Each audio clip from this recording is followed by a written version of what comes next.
ne sois pas un instrument à jeter, mais bien au contraire, sois un instrument utile entre les mains de Dieu. Donc, il y a de fortes chances que nous passions d'instruments utiles à instruments à jeter. Et nous allons voir de quoi il est question. Dans le livre de 1 Samuel chapitre 16, j'ai eu la parole de Dieu. Dans 1 Samuel chapitre 16, à partir du premier verset, l'Éternel dit à Samuel, « Quand cesseras-tu de pleurer sur Saül? Je l'ai rejeté, afin qu'il ne règne plus sur Israël. » Amen.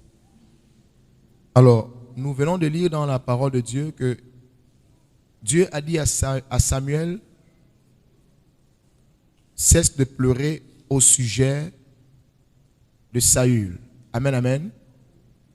Et Dieu dit à Samuel que ne te lamente plus au sujet de Saül, je l'ai rejeté. Dis avec moi, rejeté. Et dis à ton voisin, ne sois pas un instrument à jeter. Alors pourquoi est-ce que j'ai intitulé cet enseignement, ne sois pas un instrument à jeter? Et vous allez voir comment certaines personnes peuvent changer leur fonction. Amen. Alors, et pendant que j'étais comme ça, l'Esprit peut me faire remarquer une chose. Il me dit, Barak, est-ce que tu sais que quelqu'un peut partir d'un instrument utile à un instrument à jeter? Et il me montrait l'exemple qui m'est venu à l'esprit. C'est le suivant. Quand vous prenez un mouchoir à tissu, amen, et vous prenez un mouchoir à jeter. La différence entre les deux, c'est que le mouchoir en tissu, on l'utilise, on le lave, on l'installe, on le réutilise. Amen. Donc, on le conserve. Son usage est, on va dire, c'est fait pour un usage de longue durée. Amen. Par contre, un mouchoir à jeter, c'est pour un usage unique. Tu te mouches, après, quoi? Tu mets à la poubelle. C'est un instrument, mais il est à usage unique. C'est-à-dire, ce n'est pas le type d'instrument qu'on utilise pour une longue durée. Amen. C'est un instrument qu'on utilise pour une circonstance précise et puis après on s'en débarrasse. Il faut faire attention parce que l'Esprit pouvait me montrer qu'il y a des personnes qui malheureusement ne savent pas qu'elles ont changé leur fonction. Qu'est-ce qui fait changer la fonction d'utile à, c'est-à-dire d'instrument utile à instrument à jeter? C'est-à-dire au départ, tu peux être un instrument utile, mais la négligence, notez que la négligence et la désobéissance, ce sont ces deux choses qui font en sorte que Dieu change ta fonction. Vous allez comprendre pourquoi. Donc je disais, deux choses font en sorte que Dieu change ta fonction. Vous savez, quand le Seigneur t'appelle au service, amen, quand Dieu t'appelle au service, en principe, tu es d'abord ce qu'on appelle un instrument utile pour l'œuvre de Dieu. Ça veut dire que au moment où Dieu t'appelle, il te fait confiance et il te donne ces choses afin que tu puisses les gérer. Mais maintenant, beaucoup ne réalisent pas, en effet, qu'au moment où Dieu nous confie ce qui lui appartient, il attend de nous une grande dévotion, un grand sérieux. Amen, amen. Donc, deux choses. Je parlais de la négligence. La Bible déclare que maudit soit quiconque fait l'œuvre de Dieu avec négligence. Si vous êtes négligent, vous allez vous rendre compte que la négligence va vous conduire, c'est-à-dire à ce qu'on appelle une certaine forme de désobéissance. Je vais m'expliquer. Quand vous êtes négligent, il y a un moment où, en fait, vous n'allez pas d'abord vous rendre compte. La négligence, c'est le fait de ne pas se rendre compte qu'on fait mal l'œuvre de Dieu. Mais de moins en moins, vous allez perdre ce qu'on appelle le fait de faire l'œuvre de Dieu avec crainte et tremblement. Et ça va vous amener vraiment à ne pas respecter, c'est-à-dire à ne plus craindre, c'est-à-dire l'œuvre de Dieu et de faire l'œuvre de Dieu correctement. Et quand vous allez désobéir, vous allez devenir le type de personne, vous avez le genre de personne qui aime à se repentir à tout moment. Mais vous savez, Dieu, il a une chose. Quand vous commencez à devenir Mr. Repentance ou Mrs. Repentance, le temps vient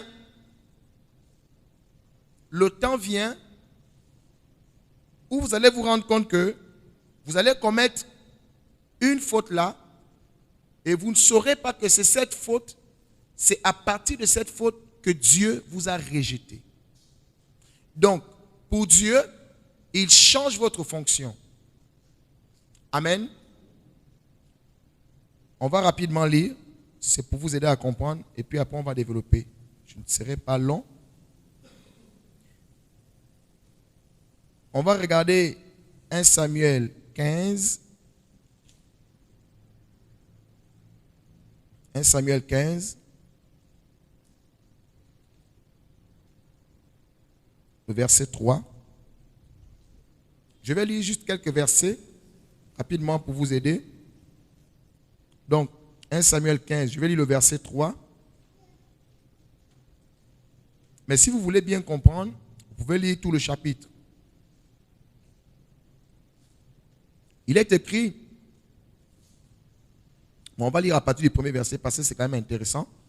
Il est écrit à partir du premier verset, Samuel dit à Saül, c'est moi que l'Éternel a envoyé pour toindre roi sur son peuple, sur Israël. Écoute donc ce que dit l'Éternel. Ainsi parle l'Éternel des armées, je me souviens de ce qu'Amalek fit à Israël, lorsqu'il lui ferma le chemin à sa sortie d'Égypte.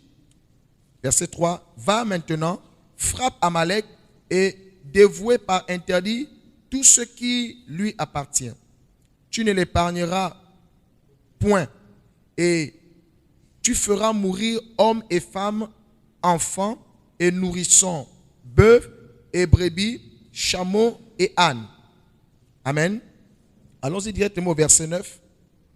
Le verset 9, il est écrit, mais Saül et le peuple épargnèrent Agag et les meilleures brebis, les meilleures bêtes de la seconde portée, les agneaux gras, etc. Amen. Ici, je vous ai seulement pris les versets pour montrer qu'au départ, Dieu va donner à Saül une instruction. Amen. Et Saül ne va pas tenir compte de l'instruction. Il va faire autrement. On lui a dit, tu tues tout, tu ne gardes rien. Sauf que quand il est allé, il n'a pas fait comme Dieu a dit. Amen. Et vous comprenez maintenant, là nous sommes dans le verset 15. Vous comprenez maintenant que plutôt dans le chapitre 15, maintenant dans le chapitre 16, le premier verset dit, l'Éternel dit à Samuel, quand cesseras-tu de pleurer sur Saül? Je l'ai rejeté afin qu'il ne règne plus sur Israël. C'est pour vous dire que ce verset que nous avons lu au départ, n'est-ce pas? Il vient en appui au verset que nous venons de lire dans 1 Samuel 15. Parce que Dieu a donné à Saül une instruction via son prophète. Saül n'a pas suivi, il a fait autrement. Amen. À partir de ce moment, Dieu l'a rejeté. Donc, il était parti pour être un roi, n'est-ce pas? Comme Dieu le voulait. Et on va lire quelque part là où le Seigneur dit à Samuel que normalement il devait régner, son règne devait avoir une longue durée. Mais à cause de ce qui n'a pas obéi à l'instruction de Dieu, maintenant Dieu l'a rejeté. Je vais dire à quelqu'un quelque chose. Est-ce que quand Dieu rejette Saül là maintenant, est-ce que Saül n'est plus roi? Saül, il est toujours roi. Est-ce que tu sais que tu peux être au service de Dieu, tu fais toujours la chose de Dieu, mais Dieu t'a déjà rejeté? Le problème, c'est que beaucoup ne le savent pas. C'est la raison pour laquelle méfiez-vous des personnes qui font l'œuvre de Dieu avec négligence.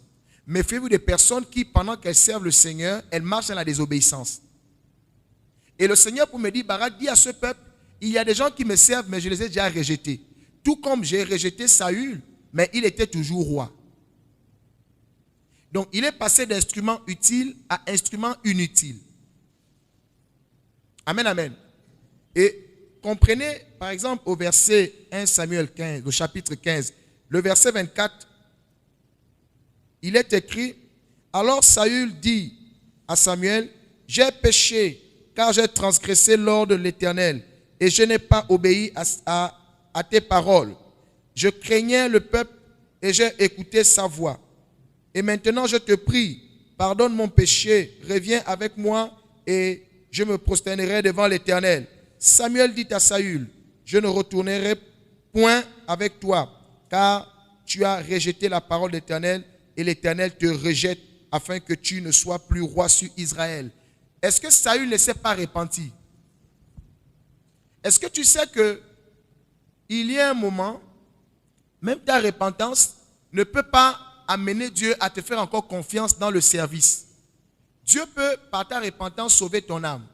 Mais je dis souvent aux gens, faites attention parce qu'il y a un type de désobéissance que Dieu va absolument te faire payer. Il y a un type de désobéissance que Dieu va te faire payer. Amen. Aucun péché ne restera impuni. Ne vous habituez pas à la désobéissance parce qu'il va arriver un moment où Dieu t'a appelé au service. Amen, amen. Mais toi, tu t'es accommodé à la vie de repentance. Toi, tu crois en fait que quand Dieu t'appelle pour servir, toi, tu passes ton temps à faire les bêtises. Et tu passes ton temps à demander pardon. Tu demandes pardon. Mais il y aura un niveau où Dieu, il va accepter ton pardon, mais il va te rejeter par rapport à ce que tu fais. Amen, amen. Oh, le danger de ça, c'est quoi? C'est que tu n'auras plus de récompense. Parce que la récompense que nous recevons, c'est par rapport justement à ce que Dieu nous accorde la grâce de faire. La Bible dit, heureux les morts qui meurent dans le Seigneur. Oui, dit l'Esprit, car ils vont se reposer de leurs travaux et leurs œuvres les accompagnent. Amen, amen. Or, si tu as été rejeté, c'est quoi ton œuvre à ce moment? Si Dieu t'a appelé pour servir et toi tu t'es rendu désobéissant, et Dieu est obligé de ne plus considérer c'est-à-dire la grâce et la fonction qu'il t'a accordée, les choses que Dieu t'a confiées. Faites attention quand vous servez le Seigneur et que vous ne faites pas ça bien, vous passez le temps à pécher. Sinon, tu vas continuer à servir, mais dans la liste de Dieu, il a déjà effacé ton nom. Il ne te voit plus comme un serviteur. Amen, amen. Parce que qui d'entre nous, dans sa maison, on va dire, qui utilise un mouchoir à jeter pendant une semaine? Qui le fait? Certainement personne. On se mouche et tout de suite à la poubelle. Ça veut dire que pendant le temps que tu es en train de servir le Seigneur, n'est-ce pas? Pour Dieu, tu es déjà à côté. Saül était toujours roi, mais malheureusement, Dieu l'avait déjà rejeté. Mais il était toujours roi. Donc tu peux être en train de servir le Seigneur, mais Dieu t'a rejeté. Amen, amen. Tout ceci à cause de quoi? La désobéissance. Mais vous allez comprendre une chose. Les champions on va dire, en récidivisme. Comprenez ce que je suis en train de dire? Tu fais une fois, au lieu de comprendre, tu t'amuses encore à faire une deuxième fois. Comme Dieu t'a laissé une fois là, toi tu crois maintenant que ça devient ton habitude de demander tout le temps pardon. Mais tu ne sais pas que déjà même depuis la première fois, tu prends des points en moins. Parce que quand Dieu t'appelle au service, c'est une grâce que Dieu te fait. Dieu n'a pas besoin de toi pour faire son œuvre. La Bible déclare que si vous ne me louez pas, je vais susciter des pierres pour me louer. Souvent, on ne sait pas que c'est une grâce qu'on a d'être au service de Dieu. Dieu n'a pas besoin de nous pour faire tout. Il a fait toutes choses sans nous. Amen. Sentons-nous privilégiés quand Dieu nous accorde de rendre ministère pour lui. Peu importe le domaine. Amen, amen. Et nous allons voir que avant le rejet, il y a l'avertissement. Allons-y dans 1 Samuel 13. 1 Samuel 13, je vais lire rapidement à partir du verset 7 jusqu'au verset 13. Il est écrit, il y eut aussi des Hébreux qui passèrent le Jourdain pour aller au pays de Gad et de Galad. Saül était encore à Gilgal et tout le peuple qui se trouvait auprès de lui tremblait. Il attendit 7 jours selon le terme fixé par Samuel. Mais Samuel n'arrivait pas à Gilgal, et le peuple se dispersait loin de Saül. Alors Saül dit, emmenez-moi l'holocauste et les sacrifices d'action de grâce, et il offrit l'holocauste. Comme il achevait d'offrir l'holocauste, voici Samuel arriva, et Saül sortit au-devant de lui pour le saluer. Samuel dit, qu'as-tu fait? Saül répondit, lorsque j'ai vu que le peuple se dispersait loin de moi, que tu n'arrivais pas au terme fixé, et que les Philistins étaient assemblés à Michmash, je me suis dit, les Philistins vont descendre contre moi à Gilgal, et je n'ai pas imploré l'Éternel. C'est alors que je me suis fait violence. Dis avec moi, je me suis fait violence. Il dit, je me suis fait violence et que j'ai offert l'holocauste. Samuel dit à Saül, tu as agi en insensé. Tu n'as pas observé le commandement de l'Éternel, ton Dieu t'avait ordonné. On va lire la suite. L'Éternel aura affermi pour toujours ton règne sur Israël. Verset 14. Et maintenant, ton règne ne durera plus. L'Éternel s'est choisi un autre selon son cœur. Et l'Éternel l'a destiné à être le chef de son peuple parce que tu n'as pas observé ce que l'Éternel t'avait commandé. Vous voyez que depuis la première désobéissance de Saül, il est dit que c'est le prophète qui offre le sacrifice. On t'a oint en tant que roi, on t'a pas oint en tant que sacrificateur. Il y a des gens, vous faites des choses que Dieu ne vous a pas ordonnées. Or, quand tu fais une chose que Dieu ne t'a pas ordonnée, il y a quelque chose qui quitte de toi. Il y a quelque chose que tu perds. Or là, il venait de perdre justement le fait que son royaume, son règne soit affermi. Dès cette désobéissance, à partir de ce jour, Dieu a choisi un autre homme. Est-ce que tu sais que ta désobéissance fait en sorte que depuis le premier jour où tu désobéis, Dieu prend des mesures à ton endroit. C'est quand Dieu voit qu'il t'a appelé et tu connais ses commandements. Il savait qu'il n'avait pas le droit de faire des sacrifices, même si le prophète il tarde. Amen, amen. Il ne t'a pas été donné de faire cela. Il dit, c'est à cause du peuple. Il y a des personnes, tu es rejeté par Dieu, justement parce que tu ne suis pas la parole de Dieu et le commandement du Seigneur. Tu fais en fonction de ce que les gens pensent. Non, tu dois faire en fonction de ce que Dieu a dit. Dieu a dit à l'homme de Dieu, on fait comme ceci. Amen, amen. N'écoute pas le peuple, parce que ce n'est pas le peuple ton juge. Le peuple ne peut rien te retrancher. Et tous ceux qui ont souvent suivi le peuple, se sont toujours fourrés dans du n'importe quoi. Est-ce que quelqu'un me suit? Là, nous sommes dans le chapitre 13. Là, dans cette première désobéissance, Dieu fait savoir à Saül, on a déjà choisi quelqu'un d'autre. Donc, dès le moment où tu commences à désobéir à Dieu, tu perds certaines choses. Donc, Dieu, dès sa première désobéissance, Dieu avait déjà choisi David. Donc, ta désobéissance fait en sorte que Dieu te remplace. Et puis, quand tu ne comprends pas, parce qu'il aurait compris ici, hein, mais il n'a pas compris. C'est pourquoi il y a des personnes qui vont tout rater à cause, on va dire, de leur orgueil et c'est-à-dire de leur stupidité. Là, il désobéit à Dieu. Quand on arrive au chapitre 15, on lui dit, là, cette fois-ci, tu pars. Tu tues tout, tu ne gardes rien. Il garde encore. Dieu dit, bon, c'est bon, ok, je t'ai rejeté. Ici, Dieu ne l'a pas encore rejeté, n'est-ce pas? Mais néanmoins, Dieu a déjà prévu ce qu'on appelle un remplaçant. Il y a des choses que tu fais quand Dieu voit, oh, le serviteur a fait comme ça. Non, non, là, c'est pas bon. S'il vous plaît, préparez-moi déjà quelqu'un d'autre. Dès ta première désobéissance, Dieu commence à préparer quelqu'un dans les coulisses. Amen, amen. Tu rebellotes. Non, c'est bon, il n'y a plus rien à dire. Ce n'est pas un bon serviteur. Tu continues de servir, mais en fait, tu sais ce que tu es en train de faire. Dieu va t'utiliser. Tu seras un instrument, mais pas utile. Tu es un instrument maintenant à jeter. C'est-à-dire, toi, tu vas servir de coach à celui qui doit te remplacer.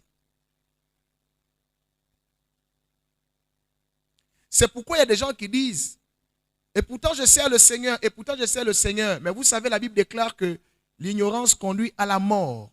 Quand Dieu t'appelle, c'est un privilège. Sans toi, privilège. Parce que Dieu n'a pas besoin de toi. Il y a des gens qui font l'œuvre de Dieu en pensant qu'en fait, Sans eux, Dieu ne va pas avancer. Mais tu te trompes. Il a tout créé sans toi.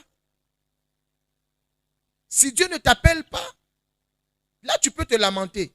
Mais si Dieu t'appelle et te dit, mon fils, ramasse-moi les papiers. Je ne veux jamais trouver les papiers. Bien-aimé, fais-le avec crainte et tremblement, mais sans toi privilégié.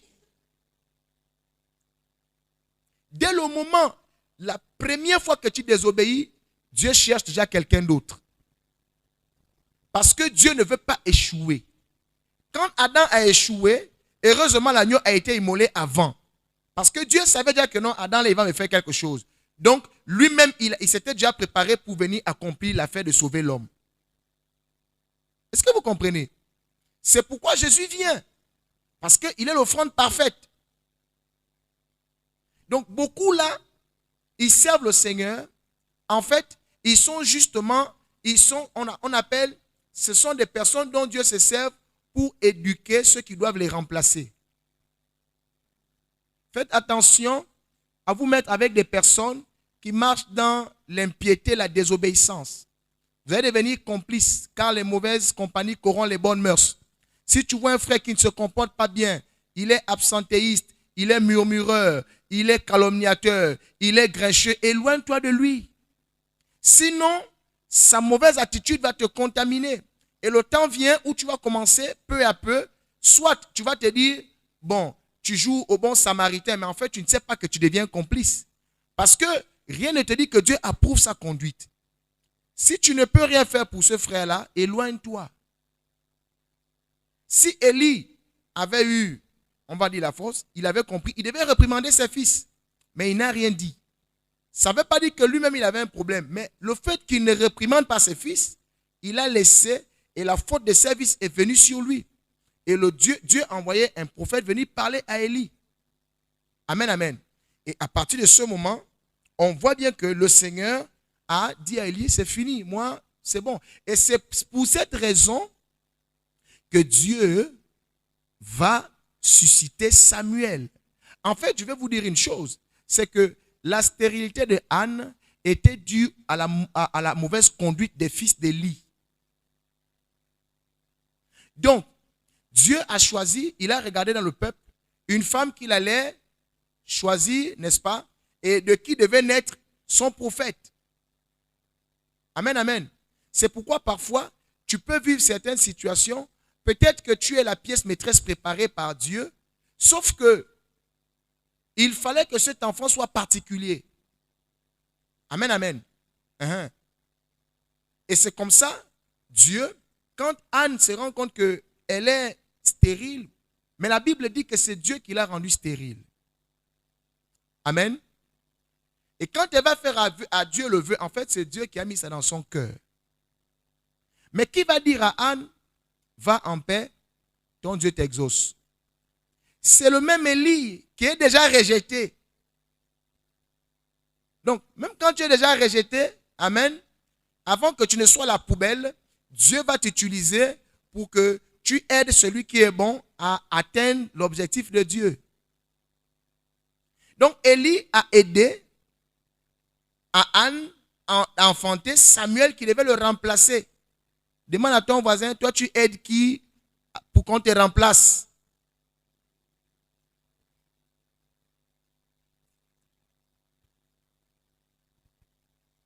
Amen, amen.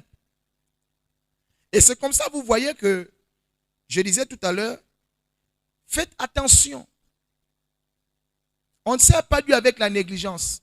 Un enfant de Dieu ne marche pas dans l'impiété.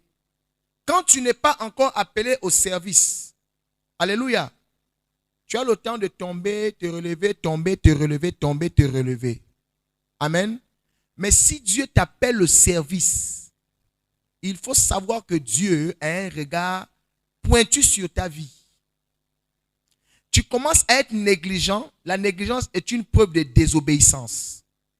La négligence, tout comme la désobéissance à un ordre de Dieu, entraîne la malédiction. Amen. Et une fois que cette malédiction est sur ta vie, dès ce moment, Dieu peut décider de te trouver un remplaçant. Je suis en train de dire à quelqu'un, Il y a toujours un remplaçant pour nous. Mais il vaut mieux que le remplaçant te remplace dans les bonnes conditions, comme Paul et Timothée. Dieu va toujours susciter un remplaçant. Amen. Quelqu'un qui va normalement, on va dire, qui va poursuivre l'œuvre de Dieu. Amen. Mais vous savez bien que la Bible déclare que Paul a dit, j'ai achevé la course, j'ai combattu le bon combat. Et il va exhorter son fils Timothée à remplir bien son ministère. Ça veut dire que quand Paul meurt, il est content parce qu'il a laissé Timothée. Quand Moïse meurt, Moïse est content parce qu'il a laissé Josué. Amen. Voici ce qu'on appelle un bon héritage. Encore que le caractère de Moïse, qui était celui d'être colérique, a fait aussi en sorte que Moïse n'aille pas plus loin. Amen, amen. Élie, après avoir défié les 400 prophètes de Baal, il a fui quand Jézabel a parlé. Quand il a fui, Dieu aussi a trouvé que, mais tu fuis pourquoi? Je t'ai honoré, pourquoi tu fuis sur la parole de Jézabel? Va oindre Élisée à ta place. On a toujours un remplaçant. Amen. Mais il vaut mieux que ça se fasse dans les normes. Parce qu'il faut toujours un héritage. Jésus est parti, il a laissé les apôtres. Il ne faut pas que Dieu te suscite un remplaçant parce que Dieu t'a rejeté. Il faut que Dieu te suscite un remplaçant parce que tu as bien travaillé avec le Seigneur. Est-ce que vous comprenez? Le remplaçant que Dieu suscite dans ta vie parce que tu as passé le temps. Vous savez, les gens qui sont champions de repentance. Tu n'obéis pas aux ordonnances du Seigneur. On va te remplacer. Le problème, c'est que ce type de remplacement-là, tu n'as pas de récompense. Parce que, en fait, c'est fort de ta désobéissance que Dieu est obligé de susciter quelqu'un d'autre. Donc, tu n'as pas achevé la course. Allô? Quelqu'un me suit? Alors, je disais ce soir, ne passe pas d'instrument utile à instrument à jeter ou instrument rejeté. Servez Dieu avec amour, crainte et tremblement. Et sur le sol, fais le bien. Arrange les chaises, fais le bien. Tu as reçu une instruction de l'homme de Dieu, écoute ce que l'homme de Dieu t'a dit. Ne mets pas ton intelligence. Tu désobéis aujourd'hui, tu désobéis demain, après tu désobéis après-demain. Tu as déjà un remplaçant. Tu ne le connais pas, tu ne vas pas le connaître. Vous savez, quand Anne était en train de chercher l'enfant, Dieu cherchait déjà un remplaçant. Donc Samuel n'était même pas encore né. Pendant ce temps, Dieu était déjà en train de remplacer Élie. Donc tu peux être en train de servir. Amen, amen. Mais celui qui doit te remplacer n'est pas encore venu au ministère. Mais à cause de la manière dont tu sers Dieu, là où Dieu t'a placé, Dieu le prépare quelque part. Et quand il va venir, tu ne vas pas savoir que c'est lui. Sauf si tu es sorcier.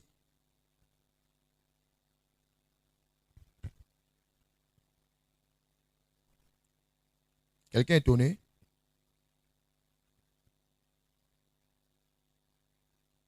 On avance.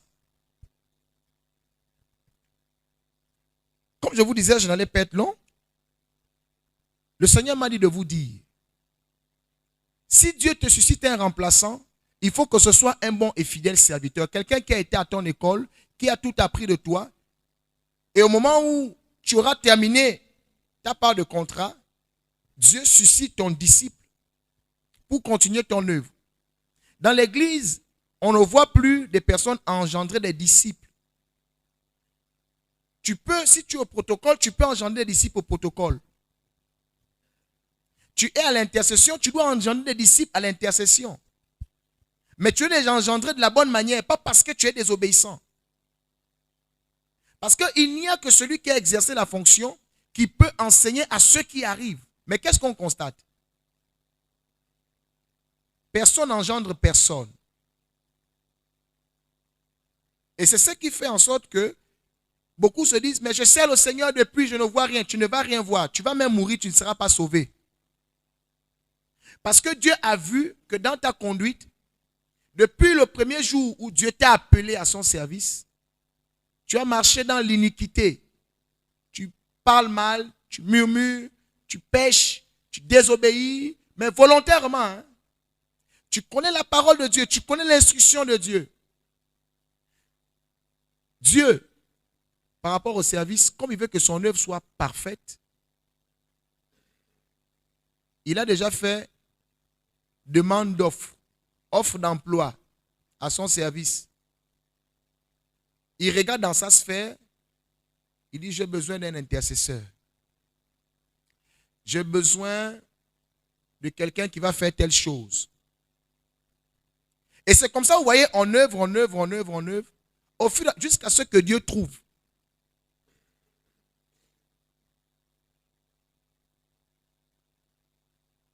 Amen, amen. Vous avez des gens comme Géasi qui était à côté d'Élysée. Il a été rejeté. Alléluia. Est-ce que toi, tu vas te mettre dans le contexte de là où Dieu te rejette? Laissez-moi vous rappeler que Élie était déjà rejeté. Samuel n'était même pas dans le temple. Samuel n'était même pas encore dans le ventre de sa mère. C'est à cause de ce rejet que Dieu va mettre Anne, il va rendre Anne stérile. Donc ça veut dire que Dieu savait déjà que le monsieur là avec ses éléments, c'est pas bon. Donc mieux je rends la femme là stérile pour que elle va tellement chercher que je vais mettre en son cœur le fait de me dire elle me consacre l'enfant. Parce que Dieu ne peut rien prendre entre vos mains si vous ne lui donnez pas vous-même de tout cœur. Et quand Anne va dire à Dieu, si tu me donnes un fils, je vais te le consacrer. Elle dit, voilà, c'est ça la même que je voulais. Et Samuel, par les paroles de sa mère, était déjà quelqu'un appelé à réussir. C'est pourquoi quand il vient auprès d'Élie, le sacrificateur, il apprend. Mais il est là, les Ophni et Phinehas aussi sont là. Hein? Samuel n'a pas suivi leur conduite. Toi, quand tu viens servir le Seigneur, au lieu de suivre la bonne conduite, la parole de celui qui vous guide, qui vous conduit, non, toi, tu suis le mauvais exemple. Tu as toujours été à l'heure. Tu fais le travail sans te préoccuper du fait que non, les autres murmurent. Je disais souvent à certaines personnes, est-ce parce que vous faites un service? Si les autres ne viennent pas, fais le service. Toi, tu n'as pas été appelé avec les autres. Si on a dit, vous êtes trois à nettoyer la salle, tu es venu, commence à faire le service. Si les autres arrivent, et puis machin et tout, ok, continue ensemble. S'ils ne viennent pas, termine le service et rentre. La prochaine fois, fais la même chose. Qui t'a appelé? C'est Dieu. Mais toi, tu vas commencer. Hein? C'est comment? On est nombreux. Tu vas perdre ta bonne part. Samuel était dans la maison du Seigneur. Il servait Dieu pendant que Ophni et Phinehas faisaient n'importe quoi. Il n'a pas suivi ça. Il était toujours correct. Mais Élie a guidé Samuel. Saül a formé David. Élie a formé Samuel et Saül a formé David. C'est pourquoi il vous a dit, faites attention, après ça t'amène à devenir sorcier. C'est la raison pour laquelle vous allez commencer à sentir, vous savez, quand vous êtes un bon maître, vous allez être fier de vos disciples. Quand vous-même, vous avez personnellement, avec amour, formé quelqu'un. Par exemple, vous êtes, on va dire, à la sécurité. Vous voyez un disciple qui arrive et vous le formez. Vous-même, d'abord, vous êtes quelqu'un de bien, de droit. Vous servez le Seigneur avec amour, crainte et tremblement. Quand vous avez un disciple à qui vous avez inculqué ces valeurs, vous êtes content de sa progression. Mais qu'est-ce qu'on constate dans les églises? Dès qu'il y a quelqu'un qui commence à bien faire le service, devant vous, que la personne a trouvé et que vous savez réellement que, vous savez que vous n'avez pas une attitude noble, ça devient un combat. Ça commence en disant, tu veux montrer quoi? C'est la preuve que toi, tu ne sers pas le Seigneur dans la droiture. Laissez-moi vous dire une chose. Quand Dieu veut déjà vous faire des choses compliquées, regardez ce qu'il fait à Élie. Il vient dans la maison où Élie est le chef, mais il parle à Samuel. Et ça suscite de la grande jalousie. Si tu as senti à un moment donné, un maître ne peut pas être jaloux de ses disciples, s'il vous plaît. Jésus ne peut pas être jaloux de Pierre, de Jean et de Jacques. Impossible. Paul n'a jamais été jaloux de Timothée. Élie n'a jamais été jaloux d'Élisée. Encore moins Moïse de Josué. Mais pourquoi Saül va être jaloux de David?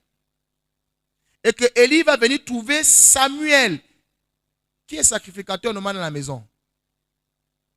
Élie, comment Dieu saute le sacrificateur pour aller parler à Samuel? C'est pourquoi quand vous voyez que Dieu commence à utiliser quelqu'un que vous avez vu sous vos yeux, le cœur gonfle. Tu deviens sorcier. Il veut montrer quoi? Mon ami, quand c'est comme ça, quand tu as reçu l'enseignement, demande pardon à Dieu et essaie de dire à Dieu pitié. Au moins pour que Dieu sauve ton âme et encourage ceux qui font les bonnes œuvres. Au lieu de te dire, il veut montrer quoi? C'est ce qui fait que vous voyez, il y a des petits groupes dans des églises, c'est-à-dire des personnes qui ne font pas l'œuvre de Dieu dans la perfection. Il faut te repentir et demander à Dieu de sauver ton pas. Si tu persévères comme ça, tu vas finir comme Saül, tu vas finir comme Élie. Ses enfants et lui, ils sont morts bizarrement. Saül, regardez comment Dieu le confond. Dieu permet que David va tuer 10 000, lui il a tué 1000. Et les gens ont commencé à chanter. Saül a tué 1000, David a tué 10 000. Quand tu as élevé quelqu'un et que tu lui as transmis ton affaire, et que tu es jaloux. Donc, la plupart de ceux qui manifestent la jalousie savent en effet que on dirait que là, Dieu me fait un truc. Ce qu'il faut faire dans ce cadre-là, répands-toi et encourage. Ça au moins, Dieu va voir que tu as compris. Ce n'est pas bien grave. Le plus important, c'est que l'œuvre de Dieu se porte bien. Encourage celui qui fait l'œuvre de Dieu avec la foi, avec l'amour. Encourage celui qui vient à l'heure. Encourage celui qui donne. Encourage celui qui obéit à l'instruction de l'homme de Dieu. Ce n'est pas parce que Dieu a trouvé un remplaçant que forcément, c'est vrai, Dieu peut te rejeter. Tu peux être sur le terrain. Tu n'es plus titulaire. Mais on peut te garder à l'équipe. Tu ne joues plus, d'accord, mais tu peux percevoir ton salaire.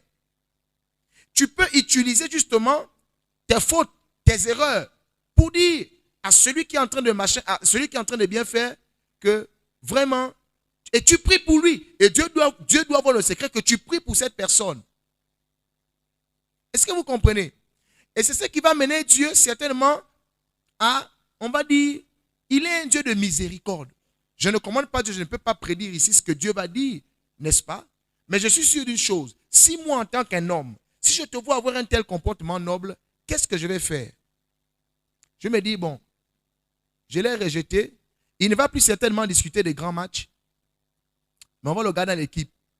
Je vois qu'il est devenu un bon motivateur. Il s'est encouragé, il a su encourager les autres avec ses erreurs. Parce que celui qui vient, il ne sait pas les erreurs que tu as eu à commettre. Mais toi, tu peux utiliser ça pour l'aider à ne pas retomber dans le même piège. Et tu pries pour lui. Tu n'es pas forcément obligé de l'appeler pour dire non, tu sais, j'ai fait des erreurs. Non, dans le secret, va fléchir les genoux. Dis à Dieu, je bénis ton nom pour ce frère que tu as suscité, pour cette sœur que tu as suscitée au milieu de nous. Seigneur, je reconnais que je n'ai pas toujours fait les choses avec droiture. Et tu es juste dans ton jugement. Merci pour ce frère. Je me répands. Seigneur, j'aurais vraiment aimé être à la hauteur, mais j'ai déconné. Dans ta miséricorde, je te demande pardon. Mais je t'en supplie, ne permets pas que ce bien-aimé, que je vois comment il travaille, que cette sœur, comment elle travaille, préserve cette sœur, préserve ce frère des pièges dans lesquels je suis tombé. Et quand Dieu va voir ça, le bien-aimé ou la bien-aimée que Dieu est en train d'utiliser va venir vers toi, te demander conseil. Tu sauras que si elle vient par exemple dire, ah mais l'autre là m'a dit comme ça, tu dis non. tu sais, ne commets jamais ce type d'erreur-là. Moi que tu vois là, c'est des erreurs que j'ai eu à faire avec le Seigneur. Toi, ne fais pas ça. Continue comme le Seigneur te guide. Marche sur la voie de la droiture. Je t'ai vu là, j'ai vu que tu as commencé à venir un peu. Pourquoi tu es venu en retard?